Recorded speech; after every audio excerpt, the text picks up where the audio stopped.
And welcome to a weekly media briefing and public health update with Montgomery County Executive Mark Elridge. I'm Lorna Virgili, Hispanic Public Information Officer, and joining us today is Dr. Keisha Davis, the county's health officer, Drs. James Bridgers, who is the Director of the Department of Health and Human Services, Dr. Earl Statter, Assistant Chief Administrative Officer, and our special guest this afternoon is Dr. Jermaine Williams, who is the President of Montgomery College. Thank you, everybody, for joining us. Mr. County Executive, good afternoon. How are you? It's hard to answer that. Okay. That was an answer. I think it kind of says everything. First of all, thank everybody for joining us today. According to our president, this is Liberation Day. I'm trying to figure out who's been liberated.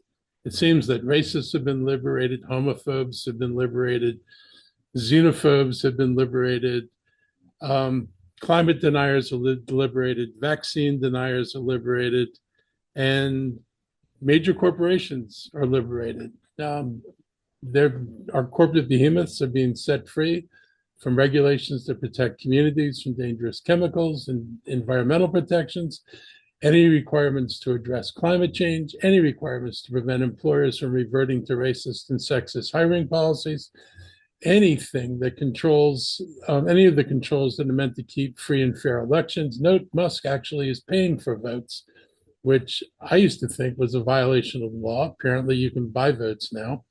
And the massive infusion of corporate money into elections from a free press that is now under attack because any commentary and criticism of government policy is being viewed as basically traitorous and fake news. This is the kind of crap that Putin and the other dictators have been doing, assaulting the media, silencing the media, claiming anybody that doesn't support them is a traitor or serving other interests. And we're beginning to see this here in the United States, and it is absolutely frightening. I've been politically active since the mid-'60s, not my mid-'60s, but the actual 1960s. And we've never seen such an assault on American values and on the freedom of the press. And, you know, I'm one of those people who lived through Richard Nixon. Nixon was a pussycat compared to the kind of nonsense that's being right now. Ronald Reagan was a conservative, and even he doesn't touch the level of nonsense that we're seeing. But it's I think it's a sad day for this country and a sad day for Montgomery County. Yesterday, we had a very sad day as we witnessed hundreds of federal workers instantly lose their jobs and livelihoods. This is a stressful time for them and their families, and we're going to feel those job losses and the ripple effects throughout every community in the county. Our thoughts are with them during this difficult time, and we want to make sure that every impacted worker or business knows, you know, that we're here to help and to figure out what we can do to support them. This is not going to be easy because we've never had to deal with these number of people suddenly being put out of work before.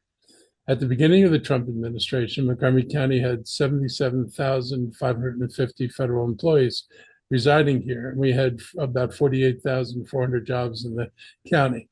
HHS, which includes NIH and FDA, is not only the county's biggest employer, but also the state of Maryland's biggest employer.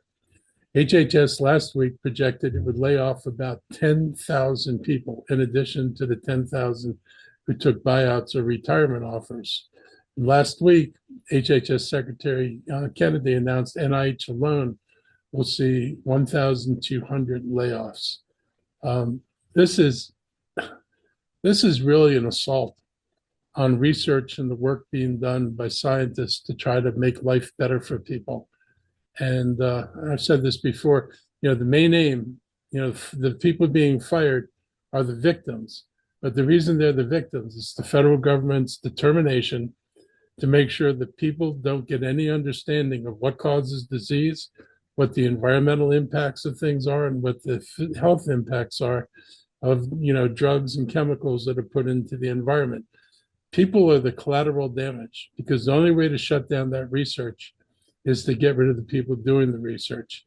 And the importance of shutting down the research from the perspective of Trump and his cronies is you can't be required to fix something if you don't know about it.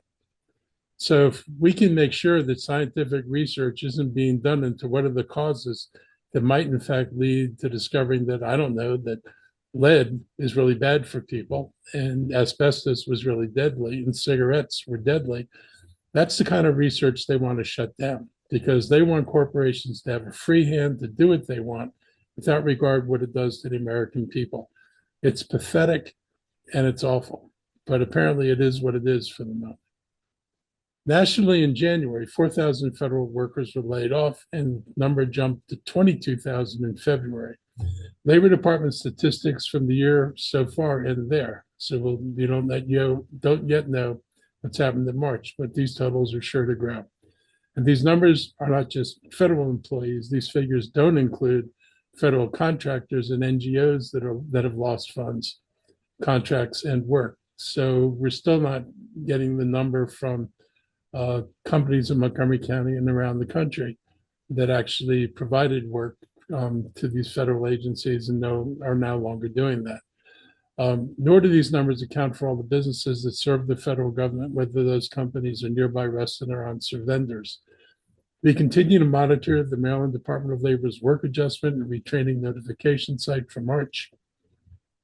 We counted 1,430 jobs lost since Inauguration Day. Many of those jobs can be directly tied to decisions made by the administration. And this shows the environment that we find ourselves in, with the pool of job applicants actually growing larger now. And while the future of these workers and their families is very much up in the air and concerning, I'm also very concerned about what happens to the important work they do, because it appears that anything related to climate, healthcare access, education, social justice is going to be canceled. You can't even use words like social justice or climate change if you're describing a project that you're working on. It's like automatically a disqualifier from getting funded. If you don't think that's incredible, you're not awake. This is a real serious problem for all of us. You just can't fire this many people without impacting the mission of their work, which is to keep us healthy and safe. Even more than the employees under attack, it's really the work that they're doing that is under attack. It's as if the prime goal is to erase the 20th century, the first 25 years of this century. And the pandemic was just a mirage, and the lives lost are of no concern. Apparently, no lessons to be learned, no concern about pandemics going forward or what happens with viruses if they wind up becoming lethal and spreading rapidly. It's as if this never happened. Gore Vidal once called this nation the United States of amnesia. Never in my life have I seen such a change in course over the importance of science and research. And I got to say, Gore Vidal got it right. We are the United States of amnesia. As a county government, we can't provide jobs for all those who lost their jobs, but we can continue to support the local workforce and to create the kind of opportunities that lead to full-time employment.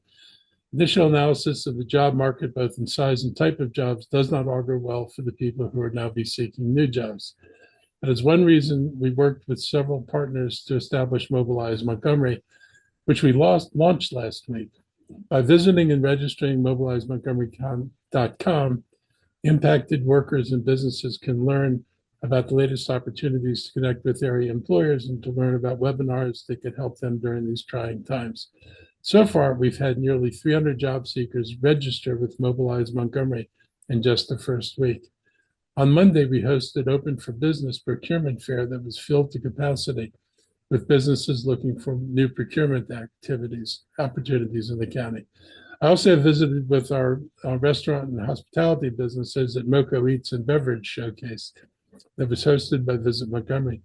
At both events, attendees were concerned about the impacts of these federal decisions, whether those concerns were layoffs or the looming tariffs. There's a lot to be worried about in the business community. While those events were going on in Silver Spring and Rockville, Montgomery College was hosting a job fair for workers in the health and science sector, with bio and life science businesses looking for these types of job skills. Over 120 people registered to attend, and another 200 were on the waiting list. I thought this quote from one of the attendees is important to note. The person said, "I have a lot of work left in me, and I enjoy science. I love what I do, so that's a little bit scary, but I feel very hopeful, a lot hopeful today." Those words are important for all us who members. We triage the impacts of these job losses. We might not be able to create jobs or solve problems entirely, but we can and should provide hope and do as much as we can concretely, and that's our intention. Um, Tonight, the council is going to host United in Service Support Information Session that's focused on navigating new employment opportunities and career pathways for federal workers. The event is at 7 p.m. on Zoom, and you can find details about the webinar on the council's website. I'm happy to welcome back the president of Montgomery College, Dr. Jermaine Williams, to this media briefing and thank him for Montgomery College for hosting this job fair. Montgomery College is one of our county's best assets and resources for students and workers at any age. I'm glad you can join us today to talk about what you're doing and offering to those who are in need and looking for new opportunities. So I'll stop and turn it over to Dr. Williams. Thank you very much, County Executive. First and foremost, thank you for your leadership. We are here and able to say, because of leadership like yours, that during these times of tumult and ever-evolving situations, that Montgomery College stays committed to diversity, equity, and inclusion, and serving all of our residents so everyone can achieve the goals that they desire, and everyone can really focus on having a job with a family-sustaining wage that contributes to our workforce, to our economy, and to our community. If there's any individuals who are a little unfamiliar with Montgomery College, really quickly, Montgomery College, we serve about a little more than 45,000 individuals, campuses in Tacoma Park, Silver Spring, Rockville, Germantown, and our fantastic East County Education Center, which is, again, thanks to leaders like our county executive. We are an extremely diverse institution, and we take pride in that diversity. And it's a continuum of diversity, from the 50% of students who identify as first generation to the 30% of students who identify as Hispanic or Latino, to the 1 in 4 students who identify as Black or African American, the 12% of our students who identify as Asian, and 10% of our students who are international students. We are extremely diverse in many ways, and very, very proud of that. The county executive mentioned the job fair that we had on Monday, specifically for displaced workers in the STEM fields. And while it was a positive outcome. It was a positive outcome for a horrible reason. As you mentioned, County Executive, the event should not have needed to occur. However, in these times, certain pieces are needed that we didn't think would be needed. And this was one of those. And we are thankful for your support, again, to be able to stand up such a fantastic event in a great facility at our Germantown campus. We are supporting displaced federal workers in many ways. When I think about, first, the job fairs. So the one that you mentioned, County Executive, on Monday, there's actually one occurring today as well on the Germantown campus, one on April 10th at our Tacoma Park Silver Spring campus, and one April 25th. And we can get the details out so the individuals viewing can have this information. We've consolidated all of this information into one site, so individuals can easily find and navigate the information, because we are providing a multitude of resources that are free of charge. And when I think about that, to that list is resume and job search assistance, County Executive, also career coaching, and as you know, we partner deeply with WorkSource Montgomery, deeply to the point where they actually have a site at the East County Education Center. So when we think about helping individuals transition, whether they're upskilling, reskilling, or new skilling, which may often be phrased as career changers, Montgomery College is really working hard in collaboration with the entire county and beyond to really help our displaced federal workers. The last thing I'll share is, I don't want to take up too much time, actually 2 pieces, and this may be new, so I really want to put this out, is there's opportunities to earn credit for your federal work experience, right?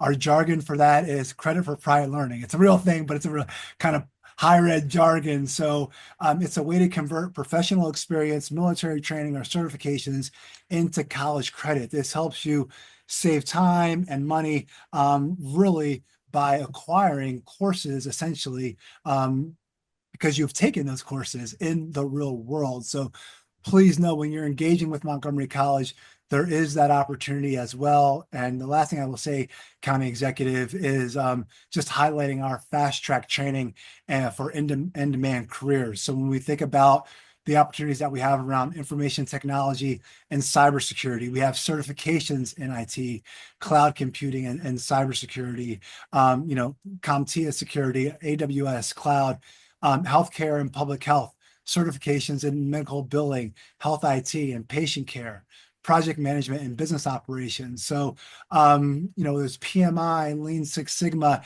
There's just a multitude of opportunities, again, for reskilling, upskilling, and or new skilling.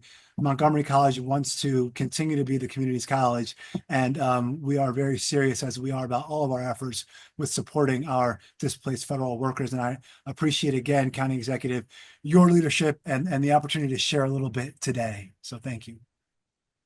Thank you, Dr. Williams. Members of the media, any questions for Dr. Williams regarding MC's resources for displaced federal workers? Please raise your hands.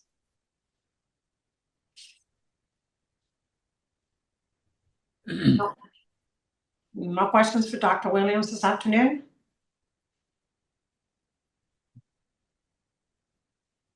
Well, thank you, Dr. Williams, for joining us. We do know, there's Judy Hirth from the Greater Olney News. Good afternoon, Judy. Thank you. I was having a little technical difficulty. Dr. Williams, I'm wondering, it may be too soon to tell in terms of actual numbers, hard and fast numbers, but what's the tenor like on the campuses with STEM careers and STEM education? Are students at all concerned about careers in those fields, given the climate in the government and federal workers losing jobs? Are they continuing with education in those fields? Are they switching? What are you hearing in terms of those who might be studying science and wondering if they should continue studying science? Thank you for the question. By all accounts, to date, students are energized about science. They're energized about STEM. They see what's occurring in our society, including like right now, and it's making them more enthusiastic about creating change through STEM opportunities. So we have not seen a transition. Definitely something that we want to keep an eye on. But I think based on, in part, the environment of Montgomery County, the environment that's created by our leadership, and that environment that really runs through Montgomery College, as they continue to see STEM opportunities as a way to really create change, and our society needed change. So, but I do appreciate the question. Thank you. Thank you, Jeannie Bixby, Bethesda, actually Montgomery today, Bethesda today. Go ahead, Jeannie. Hi. Hi, Mr. Williams. I don't know if I'm sorry, I may have missed this. You may have addressed this. Could you talk about like if there are going to be lower cost or financial aid opportunities for displaced workers who seek these certifications and classes? Certainly, absolutely. So there are resources that are the shared resources that are free in terms of resume and job search assistance and career coaching and those kind of components, and obviously the career fairs, the job fairs. What I will share is also there is when we think about aid and we think about support, we think about state aid, and we also think about federal aid, which is still intact. So we have that, and we have scholarship opportunities at the institution. So there are multiple different ways and mechanisms in terms of support for financial support to pursue educational goals. So, but what I would encourage is individuals reaching out directly to Montgomery College, because everybody's specific situation is a little different, and then we can help guide individuals through that financial component if that poses any challenge. Thank you. Certainly. Thank you, Jeannie. Dr. Williams, we know you have a 1 o'clock hard stop. It is exactly 1 o'clock. Thank you for joining us this afternoon. And We know you have to depart. Thank you again. Thank Mr. you, Koenig, thank you again. Thank you again. And thank you again. And as always, County Executive Elridge, for your leadership. Thank you. Thank you.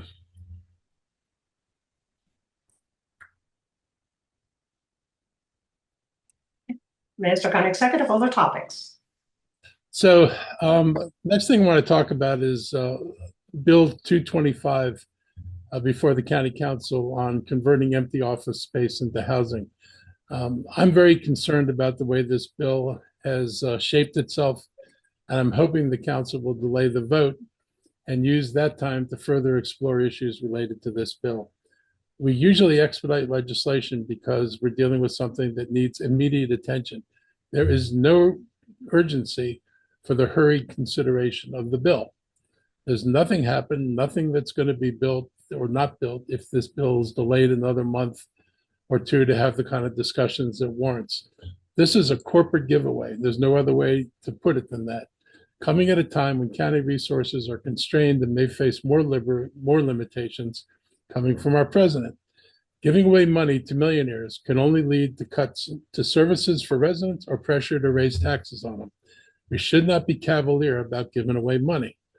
I want to briefly explain some of my concerns with the bill. First of all, it would give an automatic abatement of property taxes, automatic being the operative word, to certain developers who convert or demolish a 50% vacant commercial building and turn it into a residential building. The developer would then not pay property taxes for 20 years. I want to remind everybody that this is the primary source of revenue the county gets from the development community. They do not pay any income taxes in Montgomery County. Only the state gets the corporate income tax. There's no piggyback. So, but for these property taxes, the county does not get money. So you've got to think really hard about doing automatic tax abatements. What's the case for it? First of all, I have no objection to the conversion of commercial to residential properties. No problem helping facilitate that with zoning and height regulations. No problem allowing a by right conversion without having to get a new approval. No problem with building within the approved zoning envelope. And in principle, they should be able to do this. The question is not whether they should be able to do it, but whether we need to subsidize them to do it. And there's no economic imperative that says there's an economic reason for the county to do this. And we already see the markets working in a couple different ways. First of all, I'll use the example of the Discovery building. When they were not able to get the building sufficiently tenanted and get rents that they needed to pay the mortgage, that building was simply given back to the bank by the developer.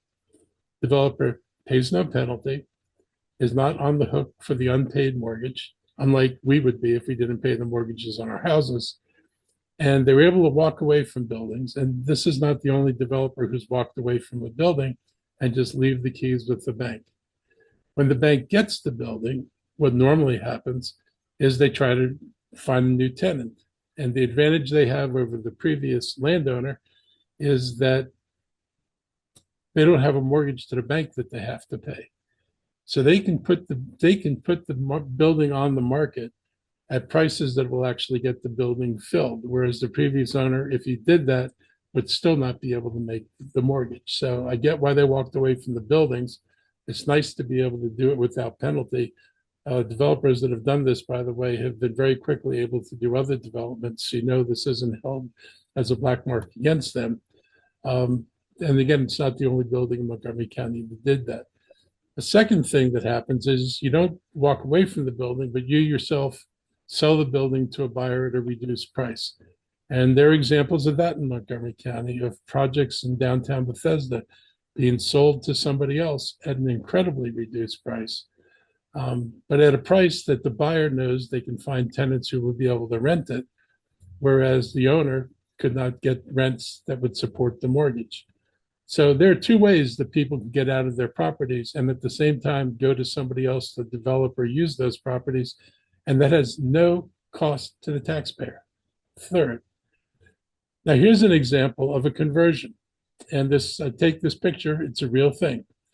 This is a former small office building being converted to apartments. So you can tell from the picture, the brown siding on the building is where the original building was there are 6 stories, 75,000 square feet built above the existing building. So this is a small office conversion to apartments. They, like I said, they added 75,000 feet. The building's over 150,000 feet. And Sandy Spring Bank is the financier. Sandy Spring Bank wouldn't have financed this project if it didn't pencil out. This developer had to go in front of Sandy Spring and say, this is the market for housing. I believe I can rent these units. I'm confident it'll happen. This will be my income stream, and I can make it work. And the developer got the loan from Sandy Spring, which they wouldn't have gotten unless the project penciled out. It's proof that it can be done, and it can be done without government subsidy. No subsidy was provided here. There are other conversions in which no subsidy has been provided, because if you get the land for a cheap enough price, and I'm pretty sure they got this building at a pretty low price, they were able to do the conversion without having to rely on subsidies. And in this case, they did a really interesting thing. Instead of just tearing down the building, they left the, you can see this outer wall here, but they left the inner shell. So they basically cleared off everything on every floor of the building, leaving the posts and the concrete slab, and then rebuilt the building as an apartment building after everything was cleared out, which is less expensive than tearing down the building and having to replace everything. But it's an example of someone who could do this without needing a subsidy. If this bill passes, this person could have simply said, I'm going to take that subsidy, even though this penciled out and they didn't need the subsidy. There is no way we should be giving subsidies to people who don't need them. This building adds 178 new residential units, and it allows all the additional square footage is allowed under the existing zoning. And again, no evidence that they need to be exempt from property taxes. I'm additionally concerned about the amendments that apply retroactive eligibility. If you're in front of Park and Planning today with a project for a conversion, you've already got your financing lined up. You already know how this project's going to be built, what it's going to cost, and you know who's going to finance it, because that's why you're asking for approval to build it. You're not going to get an approval and then come back later and try to figure out how to finance the building. So they already knew that this was worth doing before there was a tax giveaway. Now, any of the older projects that are in line now for approval can simply claim this tax credit, even though their actions before Tuesday indicated they could do this project without a subsidy. Now, instead of doing it the way they were normally going to do it, they're going to get a windfall, a complete tax exemption. Every project needs its own analysis of financing and the developer's investment in the project. What gap is the county filling here? Any subsidy, and the county does subsidies. Our housing department has done subsidies to get additional affordable housing. Should be based on filling gaps. We do this all the time for affordable housing. The county should not do any by right pilots to give automatic exemption from 100% of property taxes unless there's a valid reason for giving that exemption. The sponsors have no valid reason, have provided no valid reason why every property that wants to do this should get 100% exemption. The idea that we would make a policy that has no proof of the need for it is really a serious mistake. The county has authority to do pilots. We do pilots. This property, I think the council just raised the requirement for affordable housing from 15% to 17.5%. What that means in the real world is if you build a 100-unit building, you're getting 3 more units. And these are MPDUs. These are not deeply affordable units. You get 3 more units, and you're getting 3 more units for tax exemption of 100%. The tax exemption far exceeds the value or the cost of producing 3 units. It exceeds it every single year. The county would have normally negotiated with the developer over what they needed in order to provide the additional affordable housing. This is getting the affordable housing for an extraordinarily high price. I wish I had that much money to put into affordable housing. So anything, again, anything that would have paid in property taxes for 20 years is now going to be lost. It also competes against other developers with property that is zoned for housing. There are a finite number of people moving here. That's just the fact. And the fact you have more housing ability, the fact that you could have more opportunities to increase the supply has not meant that the supply gets built. And just need to point out that right now, over 80,000 units in our master plans can be built. It's not a failure that they haven't, because the master plans are designed to be built out over 20 or 30 years. So it's not surprising that all of it isn't built. But the fact is that if there's a demand for housing, we have the capacity to build it. Moreover, we have 31,000 units unbuilt that we've already permitted. I will point out that, as the planning director noted, after months of my pointing it out loud, that much of this is high-rise. There is limited demand for high-rise because it's extraordinarily expensive. Park and Planning, under duress, has changed the zoning on 3 properties to allow them to build smaller buildings in the North Bethesda area, because that's where the demand is, and the lower buildings are more affordable. Part of the reasons we've been constrained on building is Park and Planning's obsession with high-rise has locked up acres and acres of land that could otherwise be developed at a reasonable price, because at high-rise construction rates, there's not enough demand for units in those price ranges. So we have the capacity to already build this, and you're going to give one group of developers a free pass on property taxes, while another developer buying a lot has to go ahead and pay full bore for the property taxes. And they may not have bought the property tax, they may not have bought their property at a fire sale, whereas much of the property out there right now is available at a fire sale. So the idea that they need to do this to address development of the county is just flat out untrue.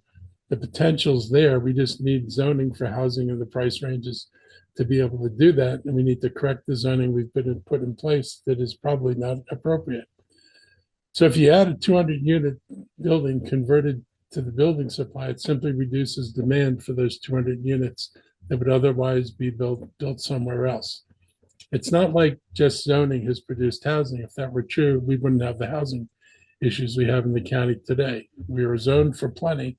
It's not being built. There's no reason to believe these 200 units would be built in addition to what the likely demand is. They will just simply absorb the demand. And if they absorb it here, that demand doesn't go someplace else. So somebody else who's going to provide full taxes to the county could well be pushed out of not getting their project done because somebody's going to get a free ride. And this is one of the things that really concerns me, is that we're going down a slippery slope where we continue to give away things. And when you start giving it away, everybody wants it given to them.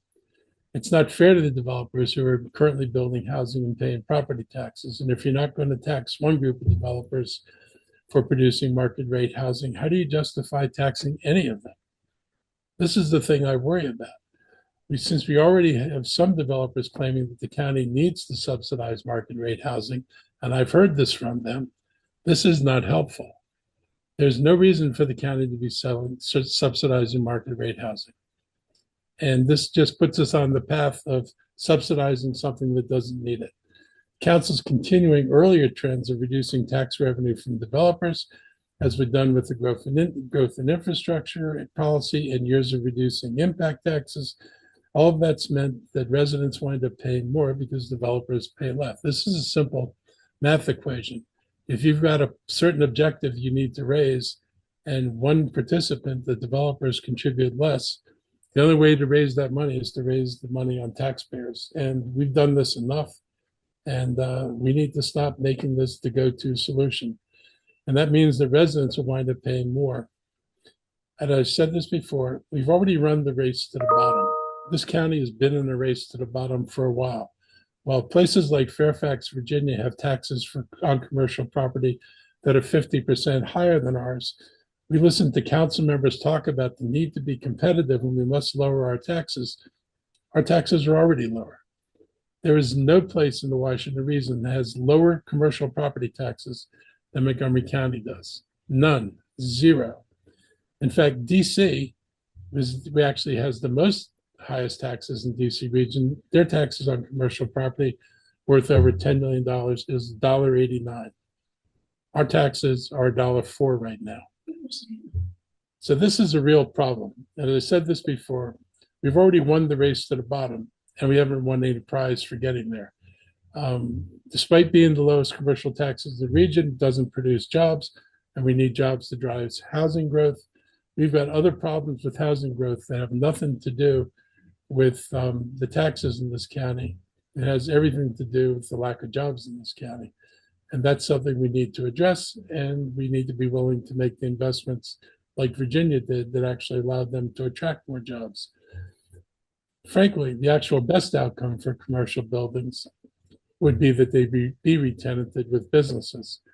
And because we do need to grow our tax base, and it would not be good if we lost a lot of buildings in prime locations to residential. And then 5 years from now, we're back in a situation where people were wanting to come back to the county and get to locations that are considered prime for commercial buildings and discover those buildings have been converted to residential. I wish that the council had set a lower bar rather than 50% vacancy, but something to closer to 90% vacancy before allowing a by right conversion. I think everybody would agree that, building commercial and having to be able to occupy commercial space is probably in the best economic interest in the county, particularly since we have the zone capacity to build that county otherwise. And in fact, if this were a normal environment and we weren't looking at office vacancies to this extent, we wouldn't even talk about converting an office to residential. We'd be relying on what we've already zoned for. So I hope the council can figure out a way to delay the vote and have more discussion about this. But I'm worried about where we're going, and I'm worried about the impacts on the budget. And the worst impacts obviously aren't going to come this year, but the impacts are surely going to come. There are lots of properties in this county that pay $1 million in property taxes. The county's estimated up to 100 office buildings could be eligible for this. So you can do the math. It's a lot of money that's potentially lost to the county. And we're not in a position to lose revenue. So I wish we wouldn't be doing this right now. On a brighter note, I want to thank the County Council for passing Bill 625, Consumer Protection for Renters, sponsored by Council Member Kristen Mink and co-sponsored by Council President Stewart, Vice President Will Jawando, and Council Member Ludke. This bill will remove an exemption for landlord and tenant issues under the Consumer Protection Law, opening up new county tools to induce compliance when landlords refuse repeatedly to cure housing code violations. I look forward to a bill signing ceremony with council members and tenants. It is unfortunate, but a minority of landlords in this county rely on delaying the fixing of housing code violations or engaging in deceptive trade practices as part of their business model. They rely on a 6-month plus delays in an overburdened district court and the practice of judges to reducing fines to negligible amounts. This has been going on for years. And what's happened is if a landlord has a code violation, they can come in and repeatedly ask for delays before the case gets heard. And they've often gotten those delays. You add that on top of the delays in the court just because of the overburdened nature of the court right now, you might not wind up in court for 9 months. If you get to court and you fix the problem the day before, judges have had a tendency to not impose penalties on the landlord. So the landlord's able to have a tenant live in substandard conditions. It could be faulty plumbing, it could be faulty electric issues, it could be mice, it could be mold, it could be any of these things. And the landlord can delay fixing it, and the tenant has to suffer with it for sometimes all those months until they finally go to court. Then the landlord goes in, says, I fixed it yesterday, and the judge says problem solved, and there's no penalty. There needs to be a penalty. It should be expensive to violate the code and put tenants into difficult living situations. That apparently does not bother them. So I'm glad the council passed it. I'm glad it wound up being a unanimous vote. And I'm looking forward to the Office of Consumer Protection and the Office of the County attorney who'll now be able to sue landlords in circuit court who've demonstrated history of property neglect, noncompliance with citations, and deceptive trade practices in order to seek injunctive relief and damages. Truth is, most landlords don't do these things, but those who do will quickly learn they must either change their business model or face more serious consequences provided in this bill. And I wish the landlords who've done a good job and have not been affected by this would stop acting like this is going to be an attack on them. It's not meant for most people because most people don't do this stuff. I mean, it's not going to be used as a one size fits all solution for code violations. It's meant for the worst actors who are least willing to comply. Most of you don't fall in that category. So I think you can relax and not feel any angst over this because you're not the targets. This bill is a major step forward. I do hope the bad actors who've gotten away with mistreating their customers for too long can read the tea leaves and understand their behaviors are going to have to change. This month is Earth Month. The county is once again really happy to be able to celebrate this. I doubt if there'll be a national celebration this year. Last year, the Department of Economic Protection urged you to act now, and this year we got started early by encouraging residents to take the pledge weeks ago and to be climate smart. Being climate smart means making changes at home to be more sustainable. Small changes like preparing meals to reduce food waste or taking public transportation when it's convenient add up to make a big difference. On Friday, Montgomery County will announce the expansion of recycling collection services, which lines up with our campaign for aiming for zero waste. We're committed to finding innovative solutions to waste management and enhancing sustainability. And this campaign helped us evaluate and implement the best available solutions for a greener future. If the county continues to expand recycling operations, we can minimize the volume of trash created, we'll continue to make progress toward a zero waste future. With everything working against us in terms of climate change and federal resistance to clean energy, in fact, federal resistance to the reality of climate change, we have to continue to lead by example, show real progress on how beneficial climate smart policies can be for our community in the hopes that others would be able to follow suit. It is good to be an example sometimes. This month is also Autism Acceptance Month. And this month, we're going to shine the spotlight on autism and ask everyone to recognize this as National Autism Acceptance Month. It helps us celebrate and honor the experiences and identities of people with autism. More than anything, we want to emphasize understanding, inclusion, and support. In the past, the month of April has helped us to highlight the awareness of the condition. We are beyond that now and want to move toward meaningful acceptance. I'm proud that our community has developed a commission for individuals with developmental disabilities. The IDD Commission works for and on behalf of all people and is familiar with the IDD network.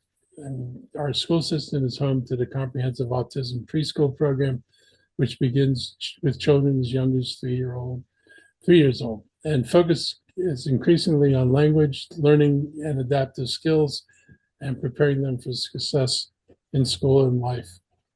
I can speak from personal experience about the importance of acceptance. I've had a foster son. At one point, I had another foster son who was living with us, and I've had him since like 1975 or something. When I first got him and would go out in public or go to ball games with him, I used to play on a softball team up in Burtonsville and Laurel. If my sons went to sit in the stands would empty out. People would go find another place to sit. They were nervous. They weren't used to seeing people with disabilities. Some of their mannerisms, made people uncomfortable, though there was nothing to be uncomfortable about. They just were different. By the end of the season, people went back to the stands. They realized that the kids were harmless. They weren't going to do anything. They actually had a sense of humor, my kids did. And enough so that sometimes they go sit on the opposing bench and cheer against me.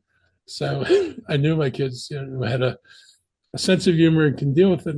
And I discovered, as people became exposed the folks with disabilities, that it was easier for them to accept it. A lot of what people thought was based on fear, the fact that, people with disabilities for a long time have been kept in closets. And I think one of the most important things we do is to make sure they don't have to live in isolation or work in isolation and exist in closets, but they're actually able to be out in public, to work jobs they're capable of working at, and to have the kind of future where, they can have an identity. I think we assume because somebody, has something like autism, that they don't have a self-awareness, and it would be a mistake to assume that. They see and feel everything we see and feel. So we need to be aware of that, and I think that's why one of the things that makes this so important to bring about acceptance of autism. It's more than just a diagnosis for people. It's their identity, a community. It's a lived experiences that encompass both challenges and triumphs. And every day we have individuals with autism contributing in a meaningful way to our community. They want as much independence as possible. Our network of community partners helps support these efforts through autism education and resources. To sort of end where we started, the cuts and reductions at HHS, as well as the rejection of science by the Trump administration, is going to have detrimental impacts on progress that has been made to understand and mitigate autism-related symptoms and causes. Our knowledge of autism has come a long way over a short period of time due to all the work and research both in the public and private sectors. And this regression makes me angry. It may be because I read a lot of scientific journals and I'm curious about what's being discovered. It's my nature. But I wish people read more, because I think if more people looked at what was being done, where the research is pointing, what kind of things scientists are discovering, you'd probably have a lot more hope for the world than many people have today. I mean, it's easy to be negative and look at all these problems we face as intractable and without solution. But the reality is, science is actually pointing to ways forward. They can deal with many of the things that bedevil us today. And situations, illnesses like autism, are things that, in the future are likely to find solutions.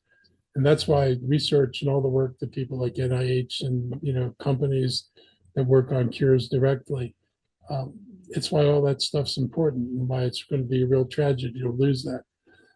We're deliberately trying to make our nation unhealthy and less safe. And never in my life did I see any president deliberately lead us down that road. But here we are. So before I answer questions, I'll let my health team give an update and any other opportunity to share before we come back to you. Turn it over. Thank you, Mr. County Executive. Just really briefly, we have hit a nice milestone on respiratory illnesses that we have finally, and we know that it was a nasty flu season, but we have finally crossed the threshold of 2 consecutive weeks with our collective respiratory illness hospitalizations being less than 10 per 100,000, which means hospitals and healthcare facilities can remove source control or masking if they were doing that. We continue to be in close collaboration with them, with our partners on that.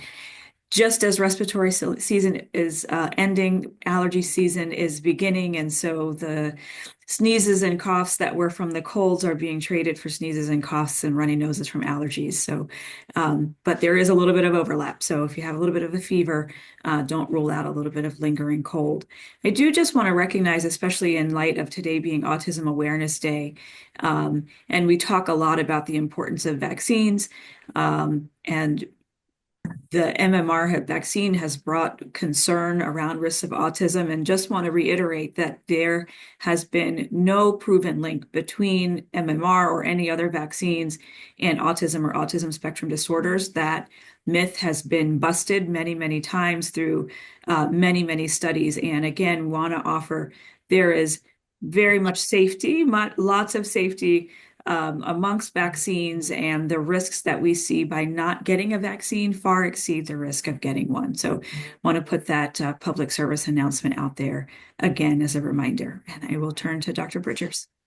Thank you, Dr. Davis.